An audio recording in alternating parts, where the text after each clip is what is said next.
Pumpkins, costumes and trick-or-treating. That's what most of us think of when we hear Halloween. But Halloween has far deeper roots, from carved turnips to ghostly omens, from apple games to protective charms. This night is one of the most folklore-rich dates in the whole calendar. Halloween began with the ancient Celtic festival of Samhain, or Samhain, depending on where you live. It's celebrated on the night of October 31st, and it marks the end of the harvest and the beginning of the dark half of the year. The Celts believed that on this night, the boundary between the living and the dead grew thin, allowing spirits to cross into our world.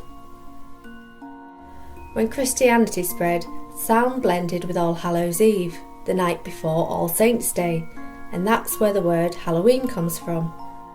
Over time, these beliefs and customs have layered together, creating the mix of sacred ritual and playful mischief we know today.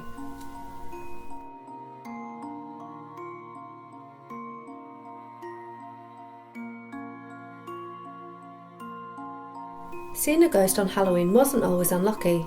Sometimes it meant a message from loved ones, but other omens, like hearing footsteps behind you when no one was there, or seeing a black dog, were thought to warn of death.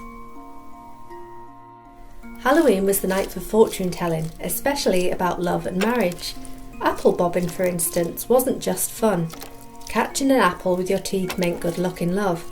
Another game was placing apple peels over your shoulder to reveal the first letter of your future spouse's name.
When I was little, we didn't carve pumpkins, we carved turnips and always made sure to give them a scar or two. I've roped my mum into helping again, mainly because it's nice to relive those childhood memories, but I have to admit, pumpkins are way easier to carve than swedes. There's an Irish story that could possibly explain the origins of carving turnips, and it's called Stingy Jack. Long ago in Ireland, there was a man they called Stingy Jack. He was a rogue and a trickster, tighter with a coin than a miser's chest, yet quick with his wits. One night, the devil himself came to claim Jack's soul. Jack, sly as ever, asked for one last drink. The devil agreed and changed into a silver coin to pay, but Jack slipped the coin into his pocket where he kept a small cross. Trapped and powerless, the devil had no choice but to bargain. Jack freed him only after the promise his soul would not be taken for a year. When the devil returned, Jack fooled him again, sending him up a tree for fruit. Quick as lightning, Jack carved a cross into the bark, trapping him there. Again the devil was forced to bargain, this time swearing never to claim Jack's soul at all. Years passed, and at long last Jack died, but heaven turned him away, for he was too wicked. Down he went to hell, but the devil, bound by his word, barred the gates. Cast out, Jack begged for some light to guide him through the dark. The devil tossed him a single burning coal. Jack then hollowed out a turnip and placed the ember inside. From then on, he wandered the earth with his eerie lantern, never finding rest. And so, on dark nights of Samhain, where the veil grows thin, folks say you may glimpse his wandering light, the lantern of Stingy Jack, doomed to roam forever.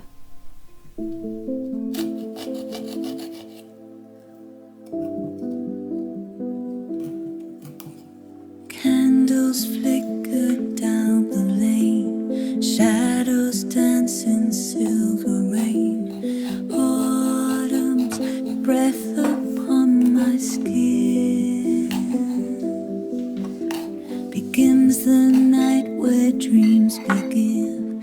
Under moonlight carved in lace, I fear your ghostly soft embrace.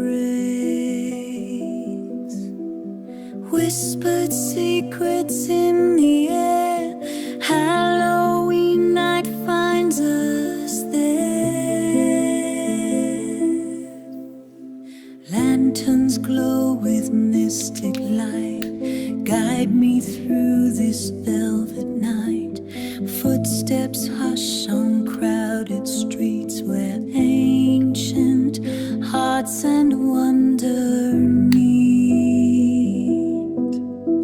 Softly calling from the mist, hearts awaken, spirits roam, till dawn returns and brings us home. We all belong.